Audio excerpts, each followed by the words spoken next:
اور پاکستان میں وہ ٹائیفائڈ بچوں کی بیماری؟ ہاں ماشاءاللہ، یہ اچھا سوال کیا۔ پاکستان کے اندر جو بیماریاں جیسے آپ بتا رہے ہیں کہ ٹائیفائڈ وغیرہ پھیلا ہوا ہے، تو اس کے لیے میں نے ایک نقش بہت پہلے یا حیو کا جاری کیا تھا۔ یا حیو کا ایک نقش وہ گھروں کے اندر لگائیں، یا حیو کا، اور میں کوشش کروں گا فیس بک وغیرہ پہ ڈال دوں، تو گھروں کے اندر وہ نقش فریم کر کے یا پلاسٹک کوٹنگ کر کے گھروں میں لگا لیں۔ جس گھر میں یا حیو کا وہ نقش لگا ہوگا تو یہ وبائی امراض اس میں داخل نہیں ہوتے۔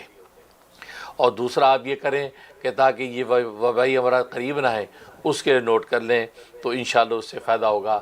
یا احدو، یا سمدو، یا وطرو، یا فردو، یہ چار نام اللہ کے، یا احدو، یا سمدو، یا وطرو، یا فردو، یہ چار نام یہ 21 مرتبہ پڑھیں، 21 ٹائم، 21 مرتبہ پڑھ کے کسی پانی وانی پہ چیز پہ دم کر دیں جہاں سے گھر کے سارے افراد کھا پی لیں، یا اجتماعی کھانا جو گھر کا ہوتا ہے اس کے اوپر دم کر دیں اور پھر سب گھر والے اس میں سے کھائیں، یا پانی ہے اجتماعی اس کے اوپر دم کر دیں، تو یہ 21 مرتبہ اول آخر جو ہے 3 مرتبہ درود ابراہیم پڑھیں، اور یہ اللہ کے چار نام یا احد، یا سمدو، یا وطر، یا فردو، یہ ہلکی ضرب کے ساتھ پڑھے تو دی بیسٹ ہے۔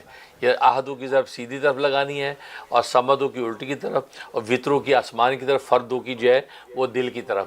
تو یا احدو، یا سمدو، یا فردو، یا وطرو، یا فردو، یا احدو، یا سمدو، یا وطرو، یا فردو، اس انداز سے آپ نے یہ 21 دفعہ کرنا ہے۔ تو روزانہ یہ کریں، انشاءاللہ کسی قسم کے وبائی امراض جو ہے وہ گھروں میں داخل نہیں ہوں گے، اور جو مریض ہوں گے ان کو شفا نصیب ہوگی۔ میں بھی دل سے دعا کرتا ہوں۔ آمین ثم آمین۔